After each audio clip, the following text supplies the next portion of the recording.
नमस्कार। नई परख के राष्ट्रीय मुद्दा कार्यक्रम में आप सब लोगों का स्वागत है।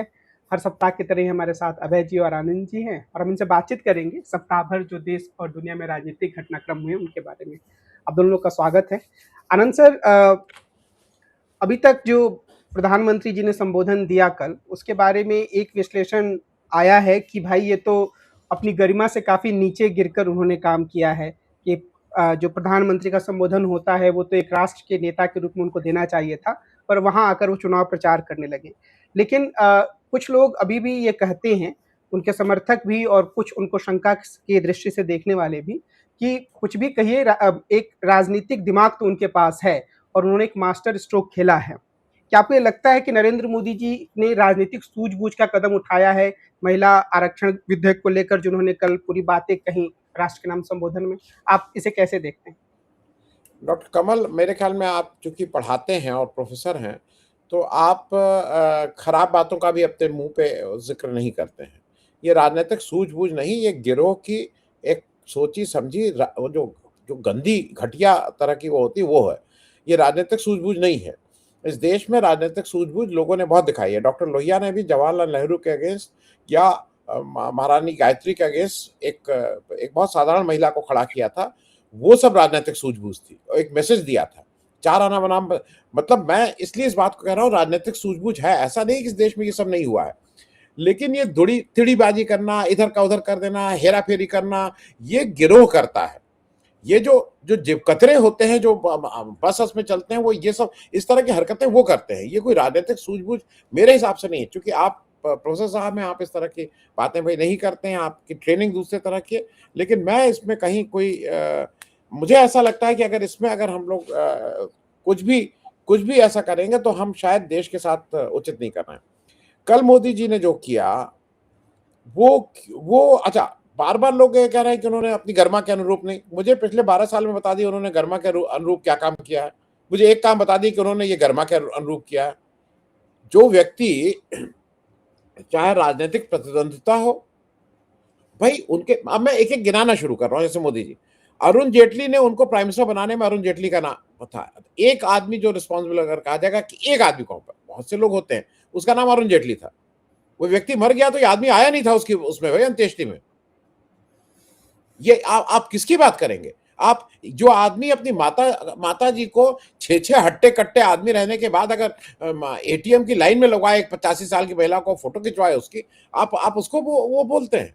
ये कौन सा गरिमा के, एज एज एज एज पुत्र, एज नेता, ये चीफ मिनिस्टर थे, इन्होंने गोधरा में क्या हुआ वो गरिमा के अनुरूप था? इन्होंने अपनी पत्नी के साथ जो किया वो गरिमा के अनुरूप था? कौन सी गरिमा? मैं तो आपसे ये समझना चाह रहा हूं कि इनकी एक बात बता दी कि इन्होंने ये बहुत गरिमा के अनुरूप किया था। भाई, हर आदमी का अच्छे और बुरा होता है। जब राजीव गांधी को आज की तारीख में मैं क्रिटिसाइज करता हूं, तो भाई आनंद जी, वो बात भी बता दीजिए बीच में, जरूरी है बताना, मैं हस्तक्षेप कर रहा हूं, आपसे मिस हो गई है। जी जी। गुजरात के मुख्यमंत्री के तौर पर ये वहां मौजूद थे। बगल में उनके गृह राज्य मंत्री, जो आज के गृह मंत्री हैं, अमित शाह, बैठे हुए थे और ये पुलिस वालों से पूछ रहे थे कि तुमने उसकी जो मानसी सोनी है उसकी निगरानी ठीक से की कि नहीं की। और मेरे बगल में साहब बैठे हुए हैं, साहब बार बार पूछ रहे हैं, मुझे इन्हें बताना होगा। ये सारी बातें, सारा ऑडियो रिकॉर्ड पे है और ये दिल्ली विधानसभा में बताया जा चुका है इन्हीं के जो आज चहेते हैं कपिल मिश्रा, उनके द्वारा। और मैं इसके ऊपर वीडियो बना चुका हूं। उसको देश में करोड़ों लोगों ने उस वीडियो को देखा है, करोड़ों लोगों ने देखा है। अबे भाई, इस समय जो उत्तर प्रदेश की राज्यपाल हैं, उनके पति का लिखा हुआ पत्र 70 के दशक का, जो लालकृष्ण आडवाणी को लिखा था, मेरे टेलीफोन में अभी भी मौजूद है और देश के लाखों करोड़ों लोगों के टेलीफोन में मौजूद होगा, जिसमें उन्होंने साफ कहा है कि इस आदमी ने मेरी जिंदगी बर्बाद कर दी है, मेरे घर में सब्जी मुझसे पूछ के नहीं बचती है, मुझे इससे बचाइए। ये सब है उसके अंदर। ये इस व्यक्ति की गरिमा का सबूत है। मतलब जी, मैं सिर्फ इसलिए कह रहा था कि ये बहुत हल्की बात, हम लोग हल्के में इनको छोड़ देना। देखिए, ये आपको अगर होता है, ये जो टोटलिटरियन जो स्टेट होती है, उसकी हिंदी आप लोग बेहतर बताएंगे, जो स्टालिन करते थे, ये उस स्टेज में हो चुके हैं, बढ़ नहीं गए हैं। ये बिल्कुल उस तरह से कंट्रोल कर रहे हैं कि डेमोक्रेसी को अपने हिसाब से कंट्रोल करके अपनी डिक्टेटरशिप करो। अब उसका फांसीवाद को क्या कहना, और वो शायद आप लोग उसको बेहतर ढंग से समझाएंगे। इसके अलावा और क्या हो सकता है? ये इन्होंने इनके लिए इतना इंपॉर्टेंट, ये जैसे कह रहे हैं ना कि कल आके ये अपने आंसू बहा रहे थे कि बहुत इंपॉर्टेंट था, तो जब राहुल गांधी बोल रहे थे वहां कहां कहां भाग गए थे? क्यों नहीं बैठे थे? तुम्हारे लिए इतना इंपॉर्टेंट था तो 2 दिन तो वहां बैठे रहते।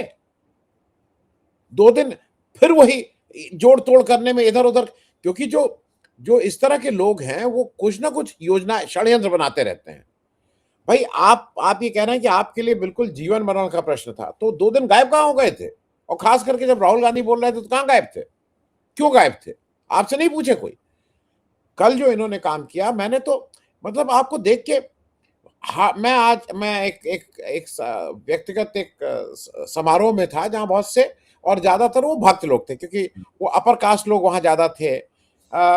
वहां पे नौकरी पेशा ज्यादा थे जिनका पेट भरा पूरा है, जो गाड़ी में आते हैं और फिर बताते हैं कि ये देश कैसे चलना चाहिए, और agriculture income should be taxed, और ये तरह की बातें करते हैं, जिनका एक मोटा बैंक बैलेंस होता है और पेंशन आ रही है, 1 लाख 1.25 लाख रुपए आ रही है। वो इस देश को कैसे चलता है ये उनको चिंता बहुत होती है। उसमें कुछ जो महान भक्त थे पिछले 10 साल के, वो महान भक्त आके कि भाई ये तो कल बड़ा खराब किया इन्होंने, बड़ा खराब किया, मतलब उनके भक्तों को भी वो डिफेंड करना मुश्किल हो रहा है। और दूसरा, ये जिस तरह से ये झूठ बोलते हैं, मतलब झूठ बोलने का तो ये, इनसे बड़ा झूठ बोलने वाला व्यक्ति मुझे आज तक नहीं मिला। मुझे यूनिवर्सिटीज में बहुत झूठ बोलते थे, जिसको बोलते थे कि निष्काम झूठ। एक झूठ होता है, एक निष्काम झूठ होता है। आप आ रहे हैं उत्तर से, वो पूछेगा कहां से, कहेंगे दक्षिण से। इस तरह के झूठ, भाई इस देश में हर एक के साथ कुछ कुछ चीजें वो हैं। अगर राष्ट्रपति के रूप, अरे प्रधानमंत्री के रूप में नेहरू कहें तो ये खट से बोला जाता है कि भाई उन्होंने हिंदुस्तान के बेसिक इंफ्रास्ट्रक्चर को दिया, आईटी वो। लाल बहादुर शास्त्री, उन्होंने जय जवान जय किसान और पाकिस्तान के साथ युद्ध। इंदिरा गांधी, उन्होंने बांग्लादेश, उनके कुछ कुछ। राजीव गांधी के साथ जो पहली चीज आती है वो जो ये डिजिटल बोल रहे थे, कांग्रेस ने डिजिटल क्रांति का विरोध किया, कांग्रेस ने फलाना किया। इस देश को उस जगह पहुंचाने वाला राजीव गांधी थे। अगर शायद मोदी जी होते तो मालूम नहीं क्या होता। मैं सिर्फ इस बात को इसलिए कह रहा हूं कि इनको ये शर्म नहीं आ रही, ये जो जिस तरह की बातें कर रहे हैं। और ये एक दो चीजें और भी हैं। देखिए, ये जरा इसको डिटेल में समझना इसलिए जरूरी है।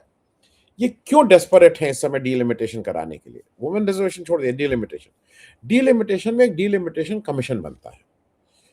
वो संवैधानिक बात है। उसका जो चेयरमैन होता है वो एक सुप्रीम कोर्ट का कोई रिटायर्ड या सुप्रीम कोर्ट का जज होना चाहिए, वो हो जाए। लेकिन उसका जो कर्ता धर्ता होता है वो चीफ इलेक्शन कमिश्नर होता है, ये ध्यान रखिएगा। और उसका जो फाइनल वर्डिक्ट आ जाता है, उसने जो डिलिमिटेशन कर दिया, उसने नोएडा में बैठे हुए अभय दुबे साहब के घर को लखनऊ में बैठे हुए घर के साथ अगर जोड़ दिया तो ये चैलेंज नहीं हो सकता है। This can not be challenge. हमारा संविधान ये कहता है कि अगर उन्होंने नोएडा की कंस्टिट्यूंसी को लखनऊ की कंस्टिट्यूंसी से भी जोड़ दिया वो चैलेंज नहीं हो सकता है। इतनी पावर है उसके पास। तो इनका जो सारा डेस्परेशन है कि ज्ञानेश कुमार के रहते रहते, क्योंकि ज्ञानेश कुमार फरवरी 2029 में रिटायर हो जाएंगे, उनके पहले ये जितनी हेरा फेरी की कार्रवाई है वो कर ले, इसलिए भी एक डेस्परेशन है। डेस्परेशन बाकी के अलावा एक ये डेस्परेशन भी है। भाई ये तो बहुत सीधा सीधा है।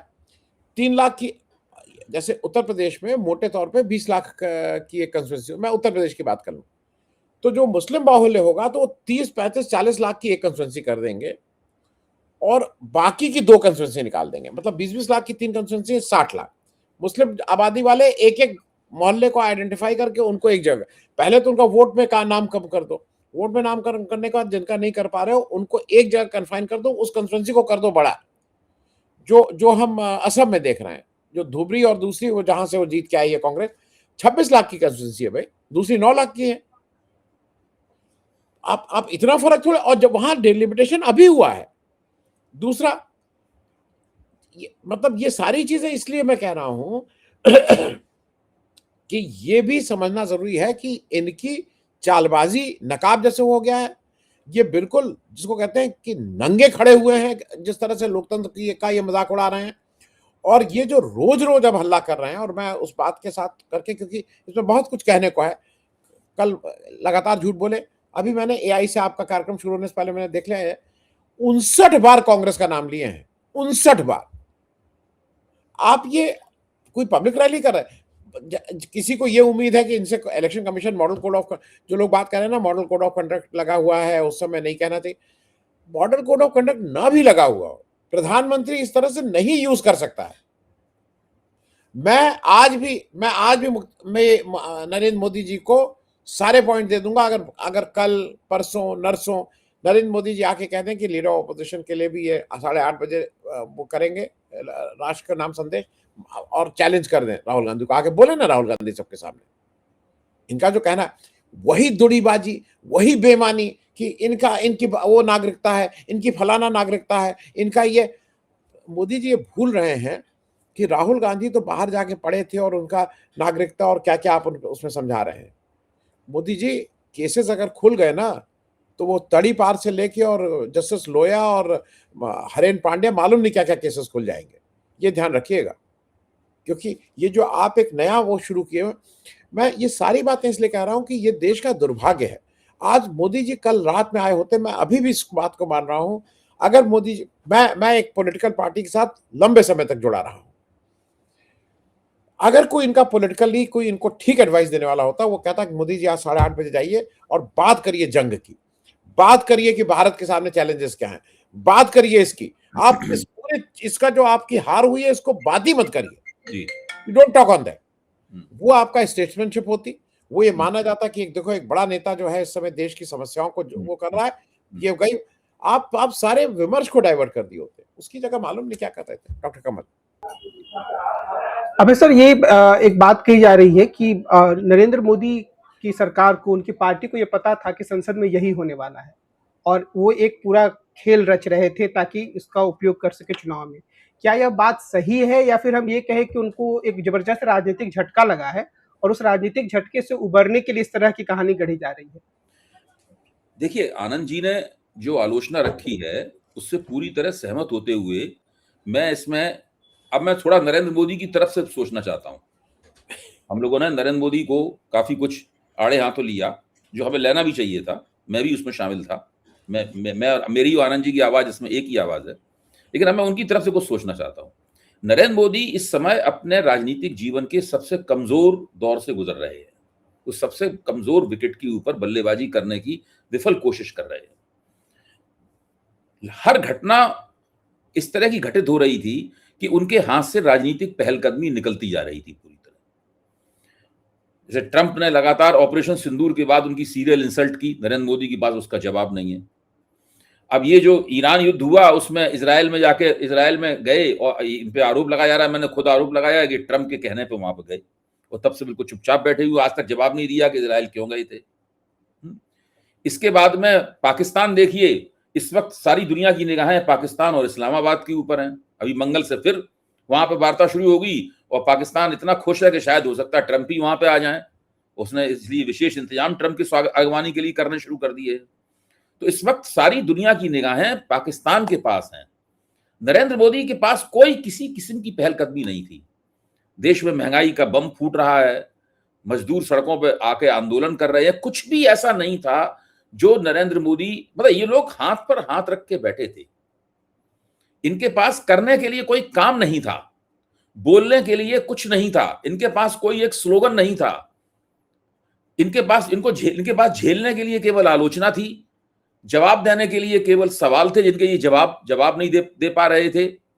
और पूरी की पूरी पार्टी, जिसे कहते हैं ना, ठुल्ला बैठी हुई थी, मतलब कोई काम नहीं था इन लोगों के पास। और ये स्थिति इनकी लंबे समय से थी।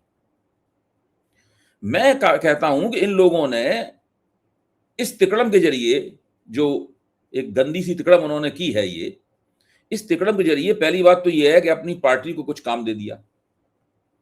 अब स्थिति यह है कि जो पार्टी अध्यक्ष हैं वो तमाम भाजपा की सरकारों से कह रहे हैं कि सब जगह आप निंदा प्रस्ताव पास कीजिए, सड़कों पे निकल के लोग आंदोलन करें, साइकिल यात्राएं करें, ये करें वो करें, ये सब पूरा शुरू कर दिया उन्होंने कहने के लिए। अब असम में, पश्चिम बंगाल में जो भाषण दे रहे हैं उसमें भी यही बात कह रहे हैं। ये सब वगैरह एक तरह से देखा जाए तो उन्होंने अपने आप को एक काम दे दिया है इसके जरिए, जो बिल्कुल जिसे कहते हैं ना पहलकदमी से वंचित पार्टी और नेता था। ये एक नरेंद्र मोदी ने को जरूर फायदा हुआ है। दूसरे, नरेंद्र मोदी इसके जरिए ये टटोलने की कोशिश भी कर सकते हैं कि इससे क्या वास्तव में महिलाओं के अंदर कोई आलोड़न हो सकता है। क्या ऐसा हो सकता है कि इसके जो उन्होंने प्रपंच रचा है, इस प्रपंच के जरिए क्या महिलाओं का कोई एक हिस्सा या बड़ा हिस्सा भारतीय जनता पार्टी पर वोटों की बारिश करने के लिए तैयार हो जाएगा? इसका एक अनुमान लगाएंगे ये, और उसका अनुमान लगाने के लिए सरकारी एजेंसियों का भी मदद करेंगे और पार्टी अपने अंदर जो सर्वे करती है उसका भी करेंगे।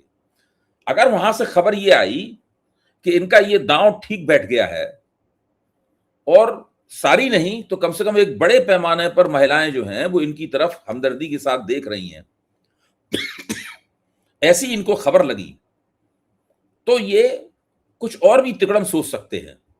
ये एक ऐसी तिकड़म सोच सकते हैं कि हो सकता है ये कि लोकसभा चुनाव और प्रीपोन करें और उसको आगे लाएं, और नजदीक लाएं लोकसभा चुनाव को, 2029 की बजाय इधर लाएं। हो सकता है वो उत्तर प्रदेश विधानसभा के साथ ही लोकसभा चुनाव। देखिए ये सब विश्लेषणात्मक पॉइंट हैं, सब एनालिटिकल बातें हैं, मतलब ये इनके पीछे कोई वो नहीं है, प्रमाण नहीं है। अच्छा, ये उन्होंने किया। अच्छा, इनको सबको पता था, हम सबको पता था कि भाई इनका ये प्रस्ताव नहीं पास हो सकता किसी भी कीमत पे, तीनों विधेयक नहीं पास हो सकते। विपक्ष ने अपनी मीटिंग करके घोषित कर दिया था कि नहीं पास होने देंगे। ऐसा ही बात नहीं विपक्ष ने अपनी कोई रणनीति गुप्त रखी हो। मल्लिकार्जुन खड़गे ने मीटिंग की, उसके बाद सार्वजनिक रूप से उन्होंने कहा कि हम इनको नहीं पास होने देंगे किसी कीमत पे, और इसलिए नहीं पास होने देंगे उसके कारण भी उन्होंने बता दिए। तो इनको पता था कि ये नहीं पास हो सकता, इसलिए ये इसका इस्तेमाल एक टॉकिंग पॉइंट, यानी अब कहने लायक एक बात इनके पास है, उसको हासिल किया इन्होंने, अपने आप को उन्होंने एक काम दिया और ये टटोलने की कोशिश की कि क्या ये नैरेटिव, ये जो कहानी लोगों, झूठी कहानी जो महिलाओं को, भारत की महिलाओं को सुनाने जा रहे हैं, क्या ये 2027 के उत्तर प्रदेश विधानसभा चुनाव और उसके बाद 2029 के लोकसभा चुनाव तक ये कहानी बनी रहेगी, इसमें दम रहेगी, ये कहानी मजबूत रहेगी? क्या उन चुनावों में भी ये वोटों को खींचने का जरिया बन सकती है? मैं ये मानता हूं कि इसके साथ साथ में इनकी ये सब तिकड़में हैं। ये आनंद जी का कहना बिल्कुल सही है, इनको न किसी गरिमा का कोई ख्याल है, इनको न किसी परंपरा का कोई ख्याल है, न किसी लोकतांत्रिक रीति रिवाज का ख्याल है, न इनको संविधान से कोई मतलब है, ये और न अपने ही कही हुई बात का इनको कोई ख्याल है।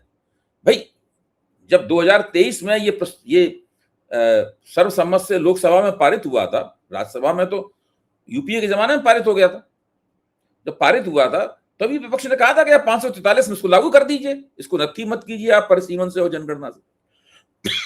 तभी कह रहे थे कि नहीं ये बहुत जरूरी है, पहले जनगणना होनी जरूरी है और उसके बाद फिर वो होना जरूरी है। उस वक्त जाति का प्रश्न जनगणना के साथ नहीं जुड़ा था 2023 में, 2024 के चुनाव के आसपास वो जुड़ा है। इसलिए राष्ट्रीय स्वयंसेवक संघ भी नहीं चाहता है कि जातिगत जनगणना को महिला आरक्षण के साथ में जोड़ा जाए, क्योंकि महिलाओं को एक बड़े मतदाता मंडल, ऐसे मतदाता मंडल के रूप में उभरते देखना भारतीय जनता पार्टी की बड़ी भारी तमन्ना है कि वो जाति, धर्म और तमाम दूसरे जो सामाजिक पहचाने हैं उनकी सामाजिक पहचानों को और वर्गीय पहचानों को पार करके स्त्री के तौर पर वोट दें। ये मानते हैं कि महिलाओं को इस तरीके से बहकाना इनके लिए बहुत आसान है। बहकाएंगे नहीं तो उनको रुपए बांटना शुरू कर देंगे। बिहार का मॉडल और असम का मॉडल है इसके लिए। अब आप कल्पना कीजिए एक सीन की कि अचानक ये नरेंद्र मोदी एक बड़ी योजना की घोषणा करते हैं कि सारे देश में एक निश्चित उम्र की और एक निश्चित आमदनी की महिलाओं को हम 10-10 हजार 20-20 हजार रुपए देंगे और एक प्रधानमंत्री नारी शक्ति वंदन योजना बनाते हैं हम, और हम वो बांटना शुरू कर सकते हैं सारे देश में, चुनाव से ठीक पहले बांटना शुरू कर सकते हैं। तो ये एक ऐसी स्थिति बनेगी जो बिल्कुल बिहार जैसी स्थिति हो जाएगी। इसमें जो बहुत गरीब महिलाएं हैं जिन्होंने 20,000 रुपए और 10,000 रुपए एक साथ अपनी जिंदगी में नगद देखे नहीं है, वो इस बात से प्रभावित हो जाएंगी। और ये बिहार इसका एक ऐसा सबूत है जिसको हम लोग नजरअंदाज नहीं कर सकते। ऐसी तमाम तिकड़में ये कर सकते हैं। बिहार में तो विश्व बैंक द्वारा भेजी गई रकम को बांट दिया जनता के बीच में इन लोगों ने। उससे विशेष विशेष अनुमति लेकर। तो ये चुनाव जीतने के लिए 2024 के चुनाव में बहुमत खो जाने से ये लोग बहुत बुरी तरह हिल गए हैं। इनको बहुत अपमान की अनुभूति हुई है, इनकी बड़ी बेइज्जती हुई थी उससे। लोकसभा में इनकी खिल्ली उड़ाई गई, दृष्टि सबसे इनके संगठन के भीतर भी खिल्ली उड़ाई गई, संगठन के बाहर विपक्ष ने भी खिल्ली उड़ाई। आपको याद है पहला वाला जो वो हुआ था अधिवेशन, उसमें क्या इनके धुर्रे उड़ाए गए थे, चुपचाप बैठे सुनते रहे थे ये लोग, कुछ नहीं बोले थे उस वक्त। बड़ा बहुत इनका अपमान हुआ था। ये लोग दोबारा वो स्थिति नहीं आने देना चाहते हैं। इसलिए पहला प्रपंच है इनका एसआईआर और दूसरा प्रपंच है इनका परिसीमन। उसी परिसीमन को महिलाओं की साड़ी में लपेटकर ये सारी हिंदुस्तान के ऊपर थोपना चाहते थे, जिसको विपक्ष ने नहीं होने दिया। अब ये प्रचार करके उसी को एक मौके के जितना भुनाया जा सके, जितना इसमें से खींचा जा सके राजनीतिक माल, उतना खींचने के लिए तैयार है। आनंद सर, क्या नरेंद्र मोदी और उनकी पार्टी को ये उम्मीद भी थी कि विपक्ष हो सकता है उसके कुछ दल उनके खेमे में आ जाए, उस प्रस्ताव का समर्थन करें? तो कुल मिलाकर हम ये कह सकते हैं कि जो पूरी विशेष सत्र का जो पूरा प्रपंच था, उसमें विपक्ष ने काफी अच्छा प्रदर्शन किया, उसने एक एकता का प्रदर्शन किया, और ये भी नरेंद्र मोदी के लिए चिंता और खतरे की बात है। नहीं, देखिए, ऐसा है, कुछ चीजें मैं विपक्ष को मतलब ठीक है, विपक्ष ने किया, और विपक्ष के पास और चारा क्या था? लेट्स बी ऑनेस्ट, ये कुछ ऐसी, देखिए, ये नरेंद्र मोदी जी को जो आज तक माना जाता था ना, और खास करके अमित शाह को चाणक्य और क्या क्या बोलते थे, ये उनकी बेवकूफी की वजह से हुआ है। मैं इसको बिल्कुल बेवकूफी, क्योंकि ये, फिर मैं कह रहा हूं, जो षड्यंत्र करता है, जो पॉलिटिकल नहीं होता है, जो जिसका दिमाग क्रिमिनल होता है, वो इस तरह की हरकतें करता है। उसको लगता है कि मैं ये कर दूंगा तो गिर जाएगा। जैसे ट्रम्प ने किया कि मैं ऊपर के सबको मार दूंगा तो बिल्कुल 10 घंटे के अंदर ये सरेंडर कर देंगे, विदाउट रियलाइजिंग कि ईरान क्या चीज है। ये नहीं समझ में आया उनको। मैं उसी तरह से यहां पे भी इस बात को इसलिए कर रहा हूं। 2-3 और प्रश्न उठेंगे। आप महिला रिजर्वेशन की बात करें, मैं एक और बेसिक प्रश्न उठा के फिर इस पे आ जा रहा हूं। अबे भाई, मेरे पास 6 महीने पुराने डेटा हैं, वो अभी डेटा बहुत चेंज नहीं हुए हैं, क्योंकि यूपी में, उसके बाद उत्तर प्रदेश में बीजेपी के राज्यसभा में 24 राज्यसभा के मेंबर हैं।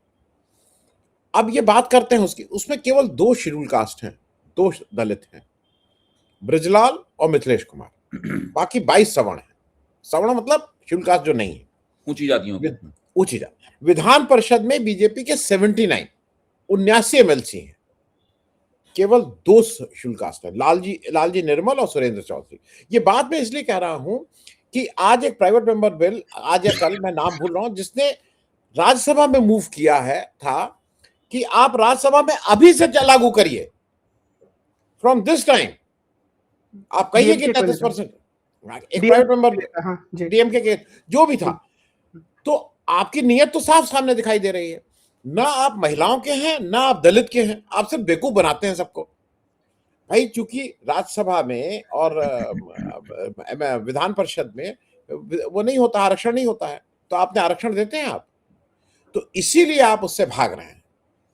अब ये केवल उससे नहीं भाग रहे हैं, इनकी बहुत सी पोल पट्टी खुल रही है। पोल पट्टी इसलिए खुल रही है कि आप एक ज्ञानेश कुमार को बिठा दिए हैं। अब ज्ञानेश कुमार मिल के, जिस तरह से ज्ञानेश कुमार ने बंगाल का इलेक्शन किया है, बंगाल में जीते हारे जो भी हो, लेकिन जो ज्ञानेश कुमार ने किया है, अगर कोई निष्पक्ष सरकार आ गई तो ज्ञानेश कुमार को सामना करना पड़ेगा बहुत सी चीजों का।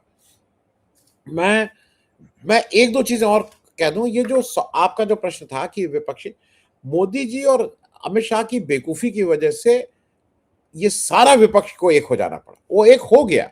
इनको उम्मीद ये थी, जो ये अखिलेश यादव को बार बार समझा रहे थे कि भाई देखिए, उत्तर प्रदेश सबसे बड़ा राज्य है, आप देश में बीजेपी और कांग्रेस के बाद तीसरी सबसे बड़ी पार्टी हैं, आपके 37 एमपी हैं, तो अगर 120 हो जाएगा तो अब सोचिए आपके 60 के ऊपर एमपी हो जाएंगे, आप कितने बड़े एमपी। तो ये अखिलेश यादव को ये सब भुलावा दे रहे थे कि आप इनको छोड़िए, यूपी में आपकी सोचिए कितनी बड़ी ताकत हो जाएगी, क्योंकि ये फैक्ट है। 120 एमपी अगर हैं तो देश के कम से कम 15 राज्य के बराबर एमपी एक जगह होंगे। अगर नीचे से छोटे राज्यों को लेना शुरू करेंगे, 1-1, 2-2 एमपी के, मैंने अभी, क्योंकि मैंने हेड काउंट नहीं किया है, लेकिन मेरे हिसाब से, बिना जाने मैं बोल रहा हूं, कम से कम 16 राज्यों को मिला के एक उत्तर प्रदेश हो जाएगा 120 एमपी का, क्योंकि कहीं 2 एमपी, कहीं 1 एमपी, कहीं 2 एमपी, कहीं 1 एमपी। इस तरह से देश नहीं चलते हैं। जो फेडरल व्यवस्था है उसमें लक्षद्वीप की भी वही से है जो उत्तर प्रदेश की है। और इसको अमेरिका ने अपने यहाँ इस तरह के, अमेरिका ने शायद इसको सोचा था कि इस तरह का होगा। तो वहां का जो संघ है उसमें हर स्टेट के दो रिप्रेजेंटेटिव हैं जिनको सेनेटर बोला जाता है। चाहे वो मतलब उनके हिसाब से चाहे वो उत्तर प्रदेश हो और चाहे वो गोवा दमन दीव हो, एक हर एक के दो होंगे इररिस्पेक्टिव ऑफ वो, तो हर एक की उतनी से होगी। आप ये जो एक नया, और ये जो बार बार कहते हैं ना कि हम उतने ही को प्रोपोर्शनेट में कर दे रहे हैं, एब्सोल्यूट पॉलिटिक्स एब्सोल्यूट नंबर से नहीं, प्रोपोर्शनेट से नहीं चलती है। प्रोपोर्शनेट से तो आप फिर करिए ना कि अगर 50% वोट नहीं मिलेगा तो आप को जीता हुआ नहीं माना जाएगा, जिसको कहते हैं ना फर्स्ट पास द पोल। जो आप फिर वो कहिए कि सेकंड राउंड थर्ड राउंड तक पोल चलेगा। भारत में 25% 30% वोट पाके लोगों को सरकार बनाते हैं। अभी का छोड़ दीजिए, अभी भी तो आपकी 272 आपकी मेजोरिटी नहीं है ना, तो आप कहीं 272 मेजोरिटी नहीं हो जाएगी तब तक इलेक्शन होते रहेंगे। मेरा ये कहना है कि ये सारी चीजें जो हैं उसमें एक बहुत स्पष्ट गया है। जैसे अभय भाई का कहना यह है कि शायद महिलाओं में इनको ये टटोलेंगे। मैं भी अगल बगल देख रहा हूं, मतलब मेरे पास भी अगल बगल जो महिलाएं, 10,000 रुपया जाना महिलाओं के लिए मैसेज हो सकता है, लेकिन आरक्षण मैसेज नहीं है। दोनों में फर्क है, वो उनका डायरेक्ट आ रहा है महिलाओं के हाथ में। तो आज गैस पे अगर मोदी जी बोलते ना, मोदी जी एक काम कर देते, मैं आपको फिर बता रहा हूं, मोदी जी को ये महिला आरक्षण से बेहतर फायदा होता अगर मोदी जी बिल्कुल इस पे लोग देते कि अब मैं सिलेंडर को देखूंगा कैसे कहीं कोई ब्लैक होता है। दुनिया में अगर ये 900 का मैं 800 में बिकवाऊंगा महिलाओं के नाम से। अगर महिला के नाम से गैस का कनेक्शन है तो 9 की जगह 700 रुपए में ले जाओ, कुछ इस तरह का करते हो, देते। इतना पैसा जब फूक रहे हैं इधर उधर, उसकी जगह केवल गैस पे लग जाते, इनके उससे ज्यादा वोट आ जाते। आज ऐसा कौन सा घर है, चाहे वो मेरा घर हो और चाहे मेरे घर में जो काम करने वाली है उसका घर हो, जहां पे गैस की बात एक 15 मिनट आधा घंटा नहीं होती है। मतलब हमारे यहाँ भी एक इंपॉर्टेंट टॉपिक होता है कि वहां बुला ले, वहां कर दें, तो वहां ले लेना, तुम्हारे नाम से तो मेरे नाम से, ये सब हर घर में ये बात हो रही है। मोदी जी को अगर यही करना था महिलाओं के लिए तो महिलाओं का डायरेक्ट वो गैस का सिलेंडर था, उसी पे कर लेते, रिजर्वेशन से, जो मेरी समझ है।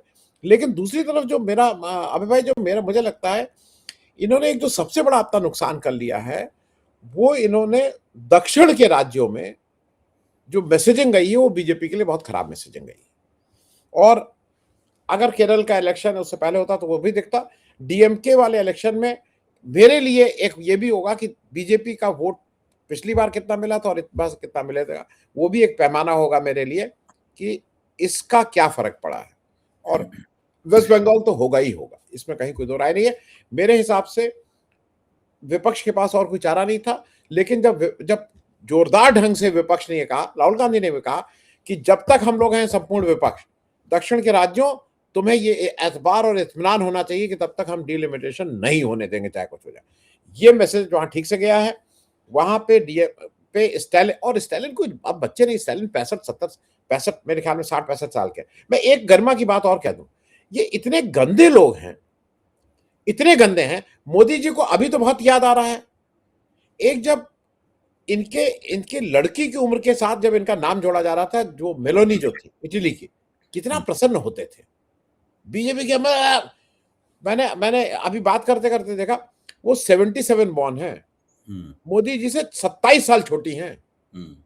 मेरी लड़की और मेरी उम्र के बीच में 24 साल का फर्क है। ये मोदी जी एक अपनी लड़की की उम्र के साथ अपना नाम जोड़ा के कितने प्रसन्न पूरा वो रहता था। ये लोग दिमागी रूप से गंदे लोग हैं, महिलाओं के प्रति जो इनकी विचारधारा है। मैं इस बात को इसलिए दोहरा रहा हूं कि ये बात कहनी पड़ेगी।